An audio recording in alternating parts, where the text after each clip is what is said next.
This is the story of Han Tae-soo. 5 years ago, his first love, Cha-mia, disappeared without a word, leaving him with unanswered questions and a hollow place in his heart. Now, when he least expects it, she suddenly reappears, older, different, and their paths cross again inside a police station. What he thought was long over begins to stir once more. On the campus of Seohan University, among ordinary days of classes and survival, old feelings, misunderstandings, and forgotten promises slowly resurface. What he once believed was a closed chapter suddenly began anew, this time on campus. Amid familiar lecture halls and crowded corridors, the echoes of a past love stirred once more, weaving old emotions into the rhythm of his present life. Han Tae-soo, 23 years old and a returning student, found himself cornered by two girls on campus. They giggled and coaxed him. One said she'd heard from Eugene that he was a pro at taking classes on behalf of others. The other quickly added that his success rate was a perfect 100%, never missing a single class. Then, leaning closer, they asked him if he could do them the same favor. Without hesitation, Tae-soo reached into his bag and unfolded a piece of paper. It wasn't some casual note, it was a detailed service sheet.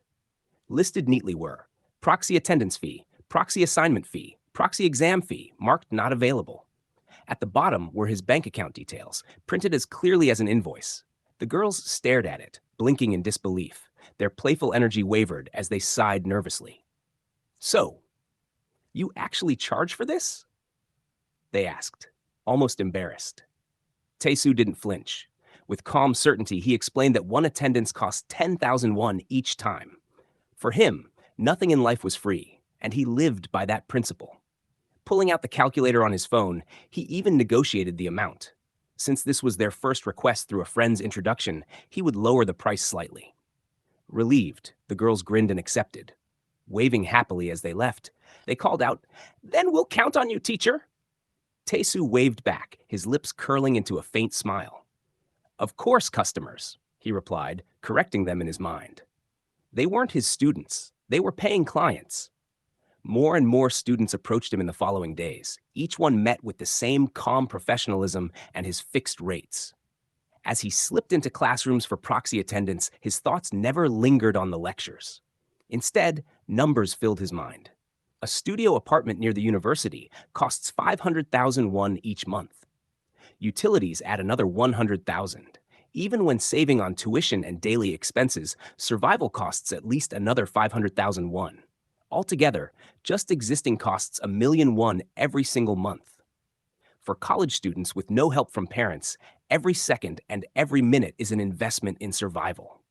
When classes ended, he rushed out of the building, sprinting across the campus like a man with no time to spare.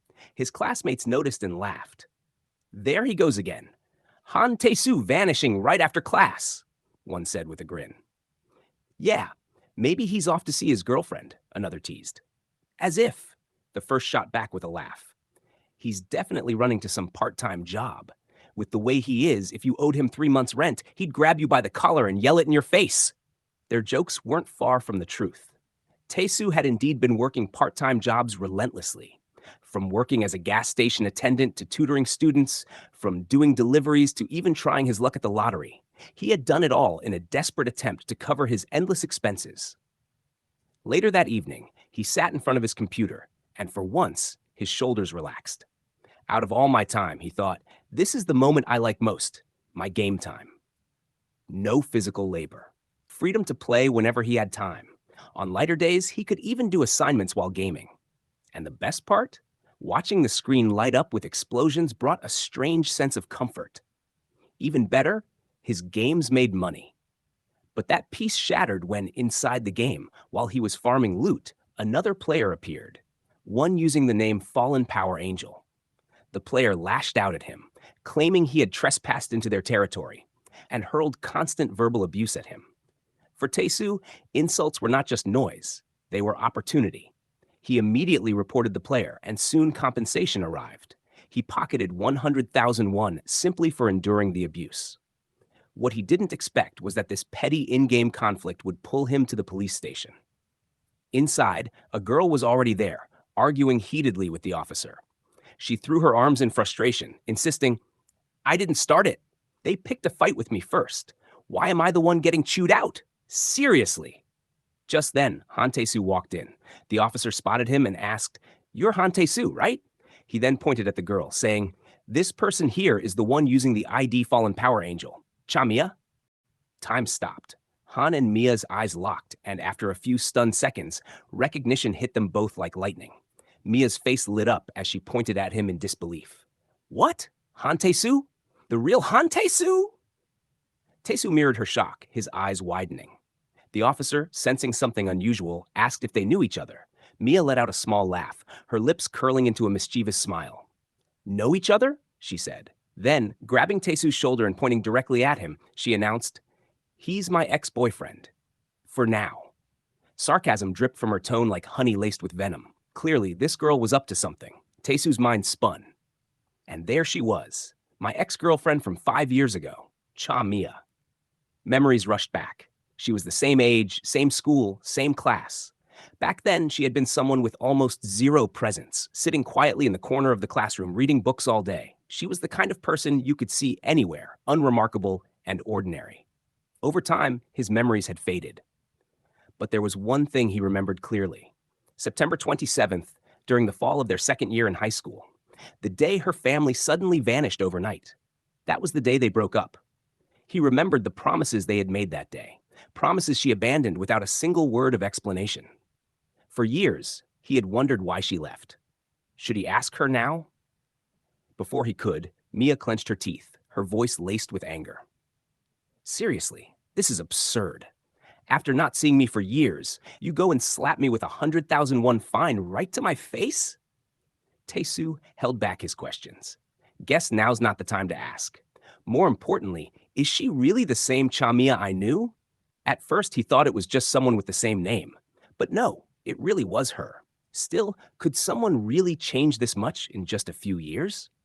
She gave off the vibe of a delinquent now. As they walked out, Taesu followed behind her. His thoughts churned. Normally, if someone says, "Hey, it's me," you'd get at least an "Oh, it's you?"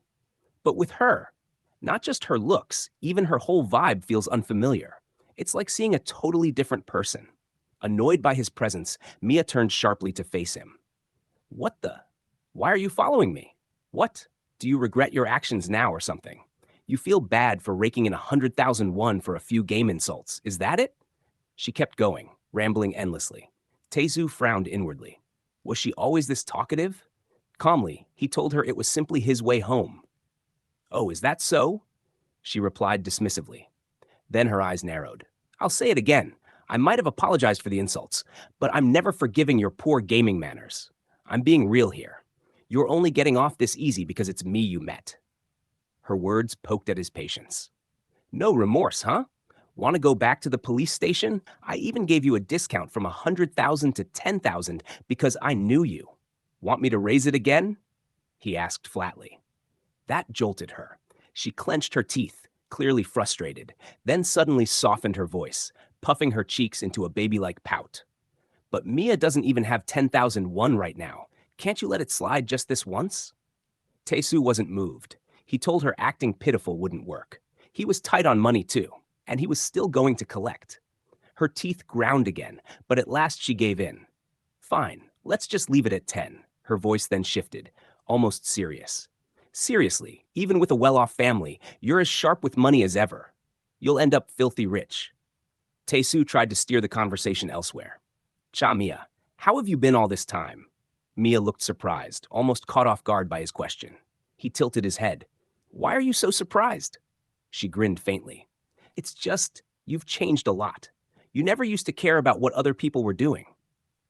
Then, waving her hand dismissively, she said, "Anyway, nothing happened that's worth mentioning. Also, we're not going to see each other again, so what's the point? As long as I pay within the deadline, that's all you need, right?" Her lips curled into a soft, nonchalant smile as she delivered her final words. "So let's not be curious about each other. Just like we have until now, let's not care or think about each other and just live as if we don't exist." With that, she bid him goodbye. Taisu stood frozen. Those were my ex-girlfriend's last words, 5 years after we met again. He clenched his teeth in frustration. "That's all you have to say after all this time? You're the one who vanished without a word." Shouldn't I be the angry one? Watching her walk away, he muttered silently to himself. It's not like I asked for the settlement money because I needed it that badly. It was just, as someone not good with words, it was the best excuse I could come up with to keep her around for a bit. Turning the opposite way, he whispered under his breath, I guess it's true. We'll never see each other again. And so, he thought that was their end. But was it really? 1 month later, in front of Seohan University, their eyes met once again. Both froze in shock. An announcement crackled from the broadcasting system. Freshman representative, student Cha Mia, class of 25. Please come to the broadcast room behind the auditorium right now. Taisu's jaw tightened as he muttered in disbelief. Cha Mia? Mia, dressed in a nerdy disguise with glasses, blushed faintly. Her lips parted, and with a tiny gasp, she whispered only one word. Again? A few moments before the present, a moving truck stopped in front of Taisu's apartment. Watching it from the window, he wondered with mild surprise if someone was moving in. The thought struck him that finding a place here at this time of year was nearly impossible. It was like stumbling upon an S-class treasure. The semester had already begun 4 days ago, and this was the only one-room apartment within 5 minutes of the school that came with a deposit of 5 million won and a monthly rent of 500,000. The building was a little old, yes, but its price and distance made it one of the hardest places to secure. While scrolling through his phone, Taisu reflected that most of the residents here were students from his school. That led him to wonder, almost absent-mindedly, if Mia, of all people, was commuting. Now, back in the present, Taisu found himself standing face to face with her, the very person who had once been his world. His mind echoed in disbelief. What were the odds they would meet again like this? Mia, however, didn't mirror his shock. She frowned at him as though fate itself was playing a cruel joke. With irritation in her voice, she questioned why he was there and accused him of stalking her, even going so far as to joke about calling the police on him. She even acted out the scene, pretending to make a phone call, her tone dripping with mockery as she said there was a suspicious man standing before her. Taisu quickly tapped his student ID on her forehead in protest, telling her she was imagining things. He had every right to be there. He studied here too. Mia glanced at the ID in his hand and raised her brows in surprise. She asked if he truly was a student in the Department of Media and Communication. Taisu, still rattled, confirmed it, but then paused in disbelief. Was she really saying she was in the same department? That would make her his junior. But Mia dismissed it with a wave of indifference. She reminded him firmly that she had told him before. She wanted them to act like strangers. Taisu was stunned at how adamant she was, as if she desperately needed that distance. Then, with a sly grin, Mia told him to mind his own business and addressed him with a teasing "Sunbae" before turning away. As she walked off, the grin faded into a shadow of sadness. She whispered that this way would be better for both of them. Her words struck Han like a riddle. Why was she so angry? Why insist that distance was better for them? He couldn't make sense of it, no matter how hard he tried. Later, back inside his apartment, Taisu tried to shake off the tangled thoughts. He scolded himself, saying he had promised not to care anymore. These were just the lingering attachments of the past, nothing more. Still, his doubts resurfaced when he recalled the moving truck from earlier. Could it really have been Mia moving in? No, surely not. Just then, a knock sounded at his door. Startled, he opened it and was greeted by Mia herself.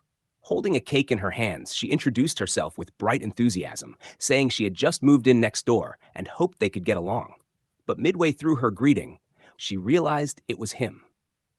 Her cheerful expression turned to panic, and in her nervousness, she shoved the cake right into his face. With an awkward, creeped-out expression, she accused him once again of stalking her.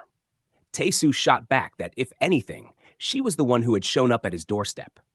Suspicious, Mia asked if this was his friend's place and whether he planned to move out soon. But Taisu clarified that this was his apartment and he had no intention of leaving. Clicking her tongue in frustration, she stormed into her own room, muttering that she had no one to blame but herself for rushing into signing the lease simply because the apartment was cheap and close to school. She waved her hand dismissively, masking her frustration with a smile, and told him they should live as though the other didn't exist. Mr. Neighbor, she called him, insisting that they not bother each other. Tae-soo answered playfully with a, "Yes, ma'am," which only fueled her irritation. With a wicked grin, she grabbed a fire extinguisher and turned menacingly toward him, claiming she'd just heard something she shouldn't have. Panicked, Tae-soo rushed inside, trying to close his door. But Mia blocked it with her foot and, still holding the fire extinguisher, demanded he open the door and talk about what he had said.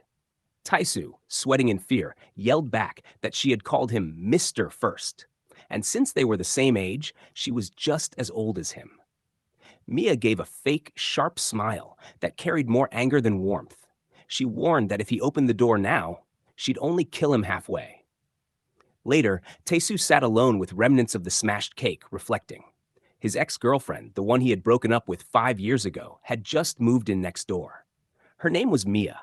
The place he had seen her most often back then was the library, particularly at sunset, his favorite time of the day. As he ate what was left of the cake she'd brought, he wondered why she had changed so much. Why did she look at him now as if she wanted him gone? What had happened during those years?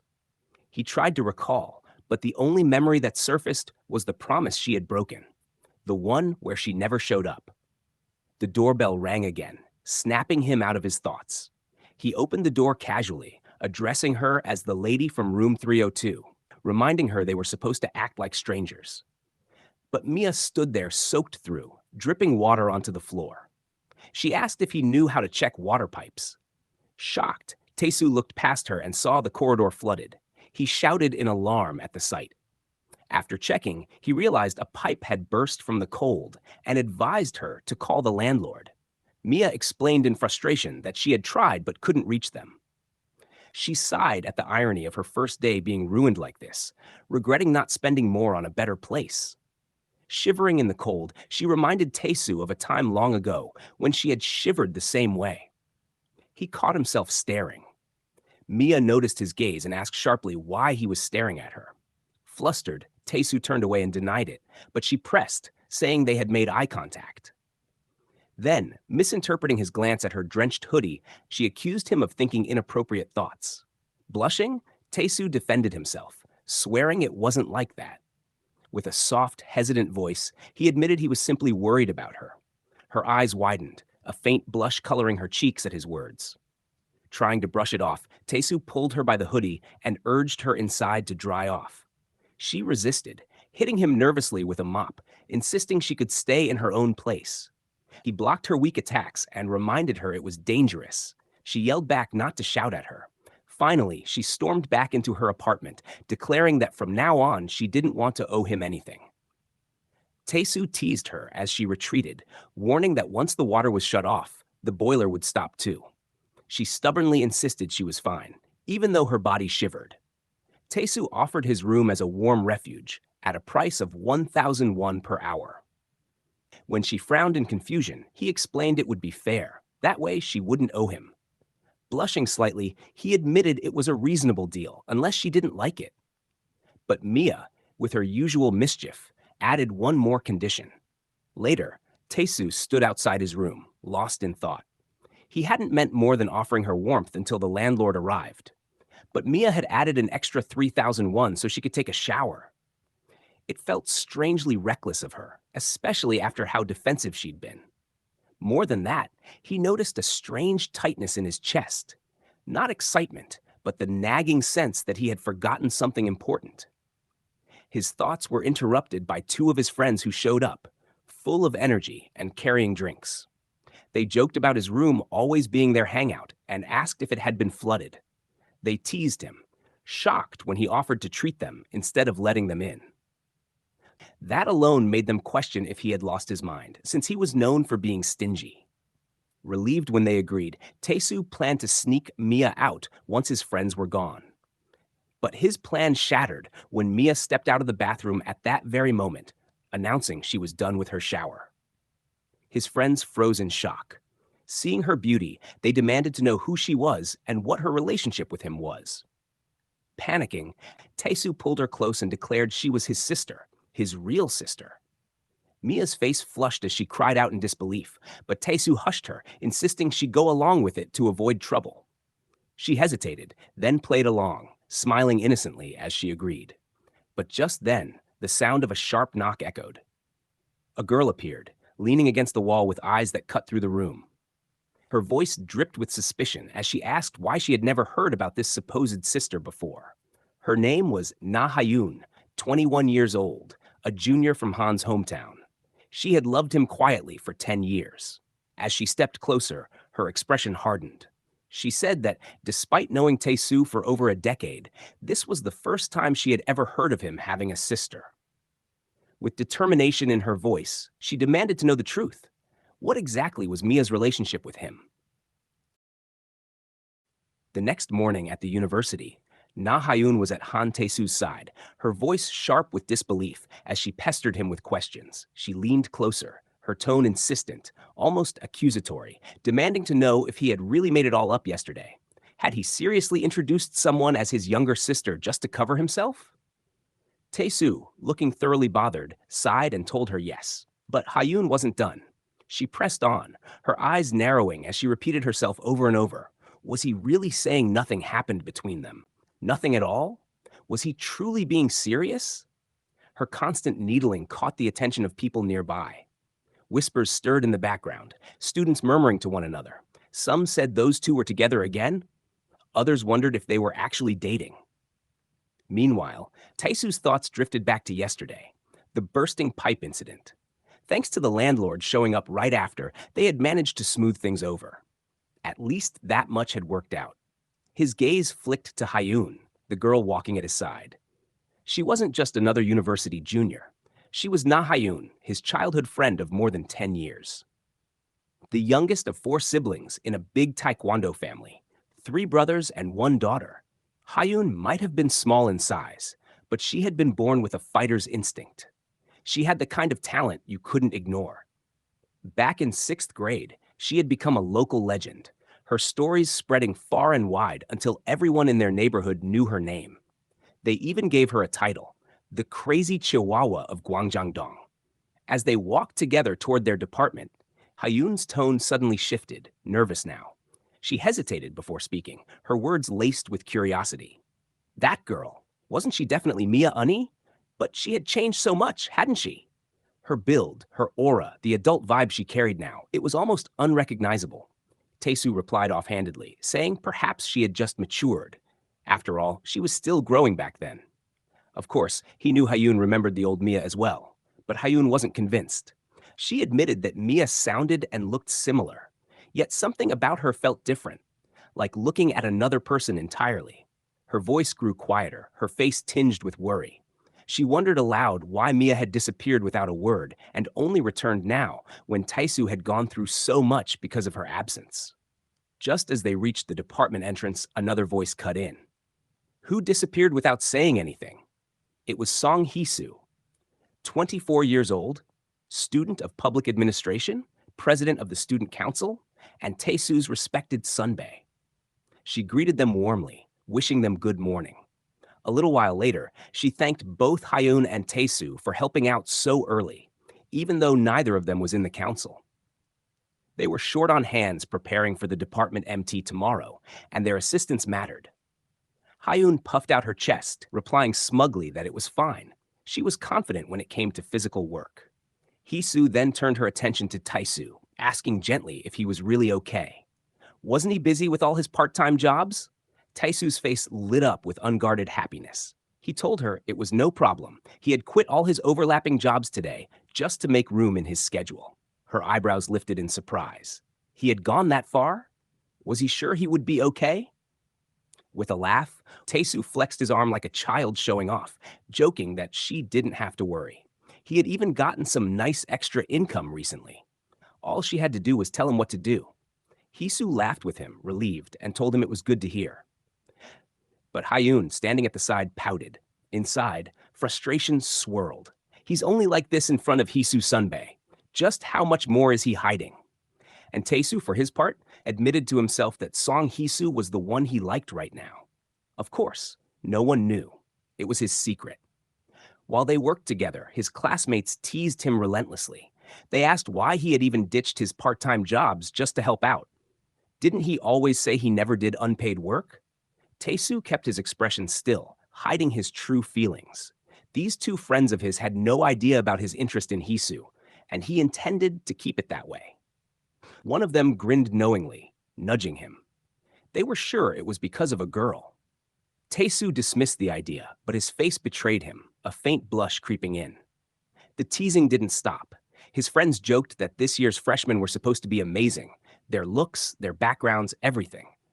But out of all of them, one girl stood out the most.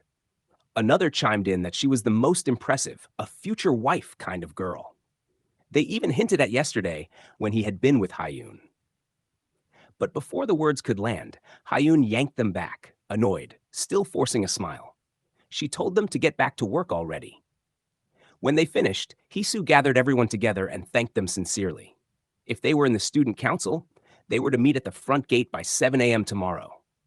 Everyone else should come by 8.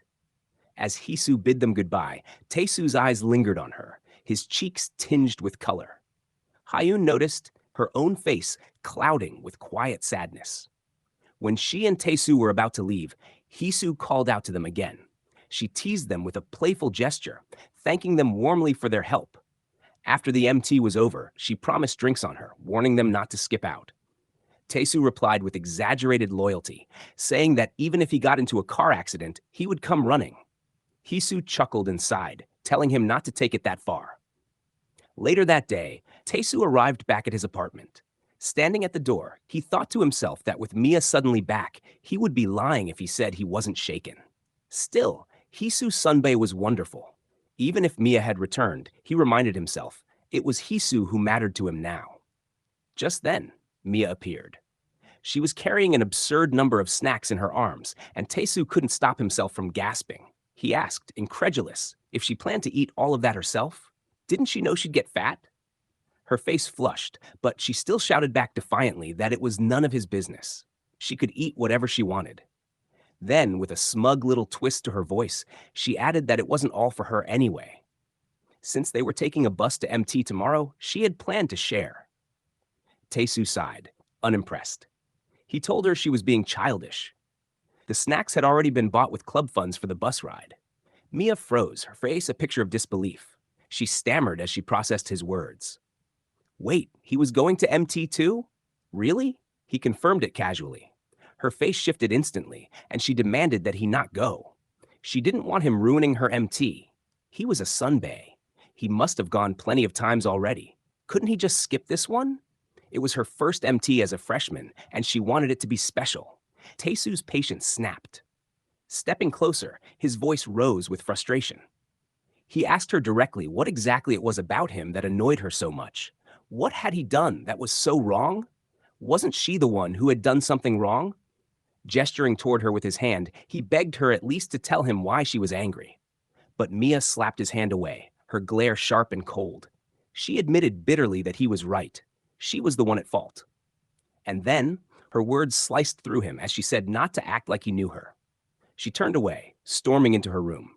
Taesu called her name, Cha Mia, but the slam of her door drowned him out.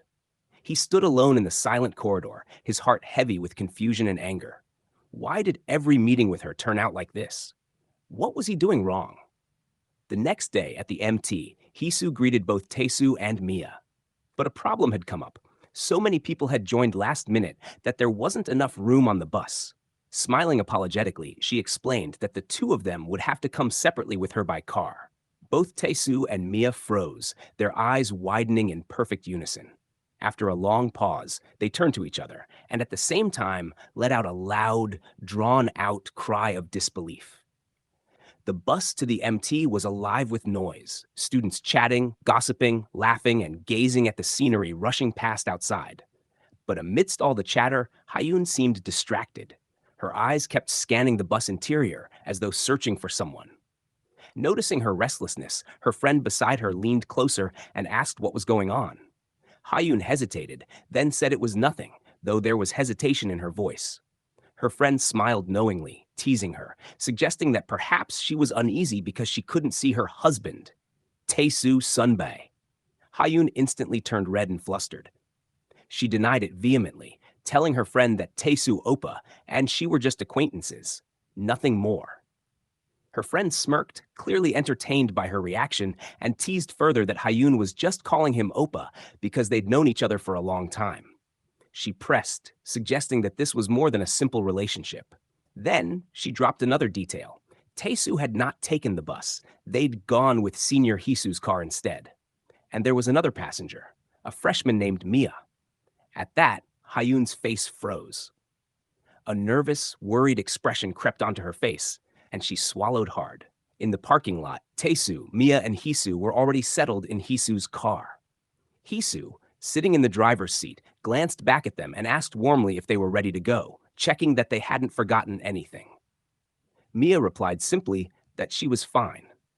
Taesu, however, sat there in an unusual way, wearing a bike helmet and clutching a cushion tightly against his chest. When Mia noticed him, she frowned and asked what exactly he thought he was doing. He told her plainly that it was for safety. Then, holding out another helmet, he insisted she wear one too, because life was precious. Mia looked at him in disbelief, asking why they needed helmets for a car ride. It wasn't like they were going to bumper cars. But Taesu gave a strange reply. If it were bumper cars, helmets wouldn't even be necessary. His words carried a sense of mischief, almost a warning, though Mia didn't fully understand. As the car started to move, the answer became painfully clear. Hisu's driving was brutal, violent turns, sudden accelerations, and reckless swerves. Both Mia and Taesu shouted and screamed, clinging to whatever they could as the car became a rolling chaos. Eventually, they pulled into a gas station. Mia stumbled out, clearly exhausted, and collapsed onto a bench, breathing heavily. She lay there completely drained, her body trembling as though she had just survived a war. She looked almost nauseous. Taesu approached, offering her a can of coffee with a teasing tone, asking why she was basking in the sunlight like that. Mia responded half-jokingly that she felt as if the Grim Reaper had come for her. Taesu laughed softly, telling her now she must understand why everyone else had chosen to take the bus. Every student in second year and above knew about Hisu Sunbae's driving style. There was no question about it. Mia sat up slightly and admitted that what bothered her more than the driving was that despite Hisu's reckless style, the car was still flawless, not even a scratch. That fact was almost stranger than the drive itself. Still lying on the bench, Taesu offered her coffee again. Mia gave him a puzzled look and asked why he kept offering her things. He quickly said it wasn't him. It was Hisu who had bought the coffee. Mia declined politely, asking him to thank Hisu for her, but explaining that she didn't like coffee. That answer surprised Taesu. He paused, asking when she had stopped liking coffee, recalling that back when they were dating, she had liked it. He remembered clearly how they used to share coffee at the park, a memory that made his chest tighten. Mia looked away, her voice colder now. She told him maybe he was confusing her with someone else. Even if she had liked coffee in the past, she didn't remember those times clearly. Then, turning to him directly, her expression firm, she said she didn't want to get stuck in useless memories of the past.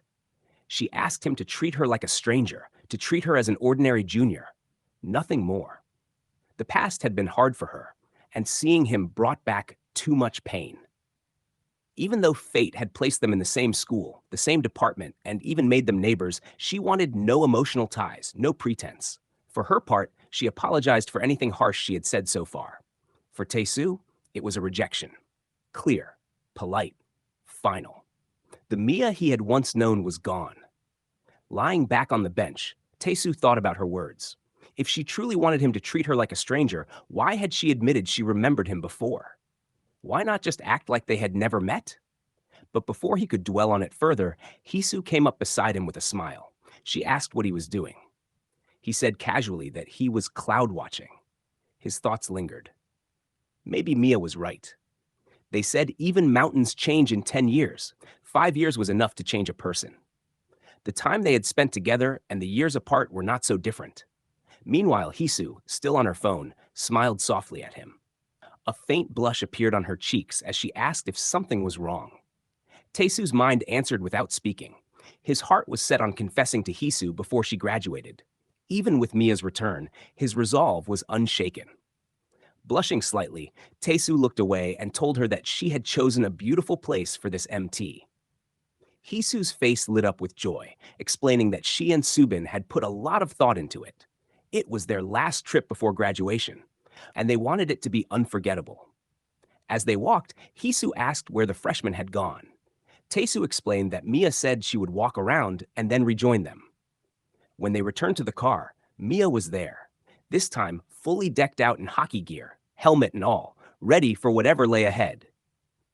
Hisu chuckled softly at her sight, commenting that the freshman was certainly a funny one. Looking nervously at Taesu, Hisu asked if her driving was really that scary. Taesu, already wearing his helmet, replied casually that it wasn't scary at all. By 11:15 a.m., they arrived at their destination. Mia was utterly destroyed, sprawled out on the bed in exhaustion from the ride. Two students nearby noticed her and whispered about it, realizing that she must have been Hisu Sunbei's driving victim for the year. They looked at Taesu, remarking that probably only he could step off such a ride without a scratch. As Taesu carried a box, a girl approached him. She blinked at him curiously and asked if he had a minute. She introduced herself as Shin Daebin, a 20-year-old freshman. In the evening, Hisu had gathered everyone together. She was holding a can of beer in her hand, her face glowing with excitement as she announced that they would now wrap up this year's freshman orientation. She explained that up next was a casual get-together with drinks and told everyone that they had already been divided into groups of 6, mixing Sunbae and Hubei together, so everyone could chat and enjoy the night. Raising her can high, she declared that now, for the mighty Medicom, everyone should cheer. The students shouted in unison, their voices ringing across the hall. Amidst the lively atmosphere, Hayun sat with a pout, her expression twisted in irritation as she watched Daebin sitting too close to Taesu. In the group assignments, Mia and Taesu ended up together. Feeling drained, Mia asked if it was possible for her to change groups. Hisu answered firmly that one could switch only once every hour. Taesu glanced at the faces around him and thought that something felt strange about these groupings. Unlike the other groups, theirs seemed odd. The ratio of girls was completely unbalanced. Out of 6, he was the only male. Across the room, deathly jealous glares flew at him from the other male students. He could almost hear their curses in the way they looked at him, calling him a lucky bastard, cursing that all the pretty girls had ended up in his group. The weight of those stares made him nervous. Just then, Dibin leaned forward and called him to raise his drink for a toast. She urged him to bottoms up, her tone playful and insistent. Taesu gave a stiff, awkward smile in response, clearly uncomfortable. From the side, Hayun's patience cracked as she saw Daebin reaching toward him. Her lips pulled into a forced smile, one that looked more like she was constipated than cheerful, as she raised her own voice and shouted aloud, "Cheers!" Mia too raised her glass and drank. She noticed Taesu's eyes on her and tilted her head with sarcasm, asking what he was staring at, calling him Sunbae Nim, and wondering aloud if they had to clink glasses and shout cheers every single time before they drank. Taesu replied that no, not really. He trailed off without finishing his sentence. His face carrying a slight nervousness. Inside, he contemplated that somehow he just had this gut feeling that this MT was going to be exhausting. Looking around at the crowd, he thought further that this year's MT had far more people than usual. The reason was obvious. It was thanks to the trio of influencer freshmen. The first was Ha Eunji, a study blogger and streamer. She had started streaming back in 9th grade, kept at it steadily, and now had 40,000 subscribers. Then there was Do Yunwoo, who had gotten in after retaking the entrance exam. She ran a horror-themed radio channel, and maybe because of her pale skin and husky voice, she was pretty popular in that scene. Finally, there was Shin Dabin, the super famous variety and game influencer who had 320,000 subscribers. Out of the 3, Taesu thought she seemed the most famous. He recalled Hisu's earlier words, telling him that this year there were many famous freshmen and that all of them had been put in his team to avoid any big incidents. She had told him he was the safest bet. Thinking about that message now, Taesu couldn't help but question what "safe with me" was supposed to mean. But as his eyes flicked over to the jealous male students glaring daggers at him, the realization sank in. No wonder so many people had wanted to attend today. Dabin turned to him with sudden curiosity and asked if he played games. Taesu replied that he did, just sometimes. When Dabin heard that he played a game called Gukbop Story, her eyes lit up in pure joy. She exclaimed that she had been playing that game since elementary school and eagerly asked which server he was on. Taesu answered nonchalantly that he played on the Sunday Gunk server. Dabin almost bounced in her seat as she said that was her server too. At that moment, Taesu glanced at Mia and asked if she wasn't also on that server. Mia stiffened nervously, an awkward smirk flickering across her lips. Pretending not to know what he was talking about, she joked that he must be talking about gukbap, or serving, and asked if he was working at a restaurant. Dabin pressed further, saying that if he was on that server, then he must know about the notorious gold farmer called Han Youngdong, Han Taesu, a huge troublemaker whose name was exactly the same as his. Taesu replied casually that it was him. Dabin was left in complete shock at his blunt confirmation. Later, in the women's bathroom, Dabin was nearly bursting with excitement. She told Yunwoo that she just knew it. Han Youngdong Han Taesu. She had felt it the moment she heard his name at the welcome party. Yunwoo, standing behind her, replied coolly that since their school was in Yeongdong and his name was Han Taesu, it would actually have been stranger if it wasn't him. She then asked why Dabin was looking for him anyway. At that, Dabin clenched her teeth in frustration. She recalled what had happened in the game when Fallen Power Angel had said she would be quitting because of the compensation money Taesu had forced out of her. If it hadn't been for him, Dabin and her master would have beaten the final boss by now. Yunwoo asked what she was planning. Was she looking for revenge? Putting on an innocent baby-like face, Dabin denied it and instead declared that she was going to seduce him. Yunwoo was stunned at the answer. Dabin leaned in with a cute smile and added proudly that she had never once failed to seduce anyone she set her sights on. She then explained her plan, almost like narrating a drama. The two would meet again as Sunbae and Hubei at school, but the truth was that they were sworn enemies. As they kept running into each other, little by little, their hearts would start to heat up. And just as their feelings reached their peak, at the very moment Taesu confessed to her, she would stomp all over him. She asked if Yunwoo could see how perfect her plan was, saying it would be the ultimate way to avenge her master. Yunwoo sighed and told her she knew very well that Dabin's brain was just a flower garden, but admitted that it was kind of cute. Stepping out of the bathroom, Dabin shivered from the cold. She complained about how freezing it was, grumbling that there were only 2 bathrooms even though so many people were attending. She muttered that she really hadn't wanted to use the outside one because it was icy, and this was what happened when there was such a crowd. But before she could finish her words, she bumped into someone. 3 huge men stood in front of her, glaring down. One of them remarked that she was cute, insisting that he was sure he had seen her somewhere before. Dabin froze on the spot, panicking. Yunwoo rushed back inside, shouting for the upperclassmen to help Dabin. She cried out that something was wrong, that Dabin was surrounded by members of the university's wrestling team. But when everyone hurried over, the situation transformed. What could have been menacing turned instead into a fan signing event. The 3 large men turned out to be Dabin's fans, excitedly asking for her photograph. Hisu sighed deeply, wondering aloud if this really counted as a problem. But the noise only grew louder. More students came running toward Dabin, clamoring for her autograph. Seeing the crowd swelling out of control, Hisu grew worried and shouted orders. She called for Taesu to help out inside and told Hyun to give her a hand. Just as Taesu was about to head outside, Mia suddenly grabbed his shirt from behind. Her grip was sharp, her voice urgent as she told him to wait. She insisted that he shouldn't go outside. There was a problem in the girls' dorm. Mia pulled Taesu aside to a separate spot, away from the cluster of students. Taesu hesitated, asking if it was okay for him to be there since it was the girls' dorm. He was worried about boundaries. Mia hushed him, urging silence. They had to look for themselves. Taesu, confused, asked what could possibly be so urgent. Mia crouched by the wall and pointed to a power socket. When Taesu bent closer, she showed him her phone. On the screen, she had typed in large letters that the outlet was actually a camera. The revelation hit Taesu hard. He blurted out what in shock, but Mia quickly quieted him, and he clapped a hand over his own mouth, suddenly aware of how loud he'd been. They left the dorm and walked through the park in low voices. Taesu asked how she had known about such a disguised camera. Mia feigned not to understand at first and asked what he meant.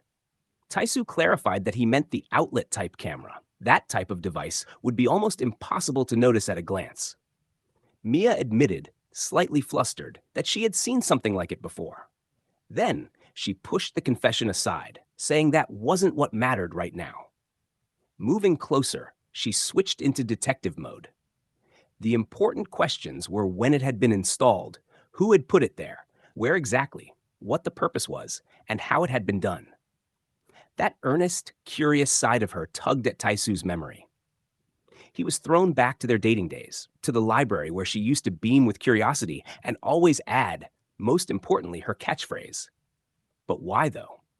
He had once teased her, asking if that was why she always came to the library to read. Mia had answered softly then that books were all about people, the flow of how they think, what drives them. And she loved following that flow, always asking herself, but why, though? Getting absorbed before she even realized it. Now, walking just ahead of him, she repeated that the "but why though" question was especially important.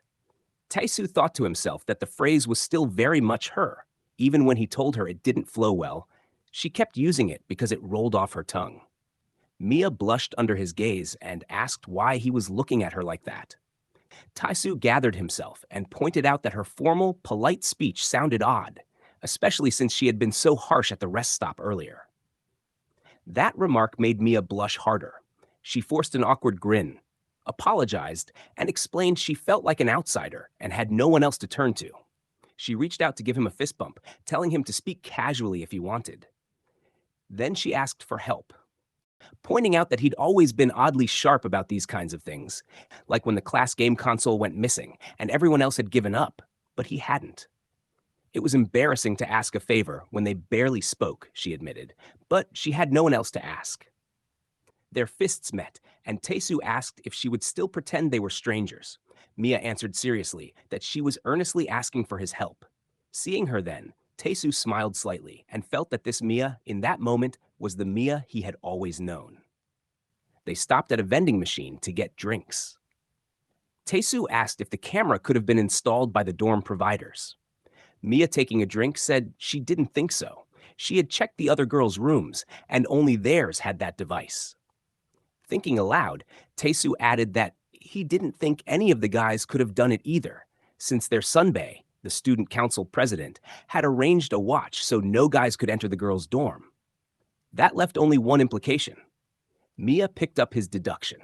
She reminded him that after they had arrived at the dorm, she had been bedridden with car sickness and had been lying in bed the whole time. When she first entered the room, there had been nothing like that outlet camera. The first time she felt something was off was right before orientation. A nervous expression crossed Taesu's face as he realized what that meant. Mia confirmed his suspicion when she offered him a drink.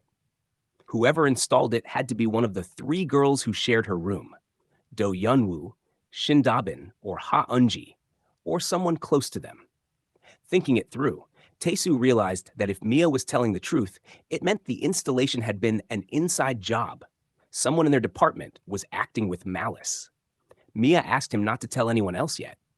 When Taesu asked why, she explained that they didn't know who had done it or why, and if rumors started flying, an innocent person might be hurt.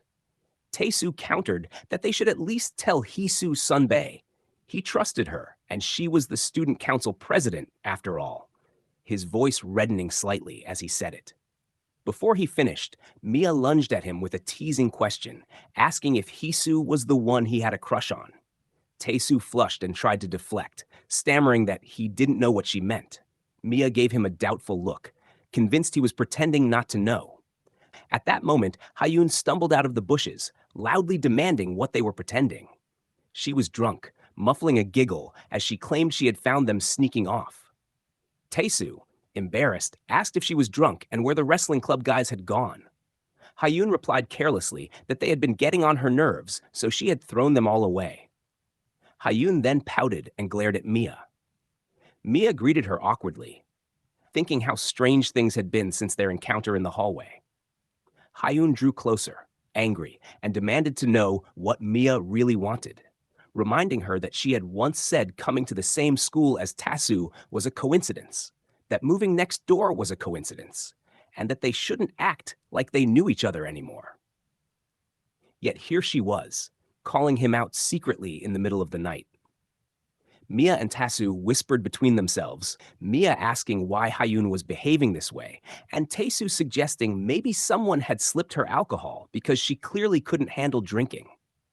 Without warning, Hyun broke down in tears and began accusing Mia of being a liar, sobbing that Mia had said she and Oppa were long over and that she didn't even like him anymore, calling her mean.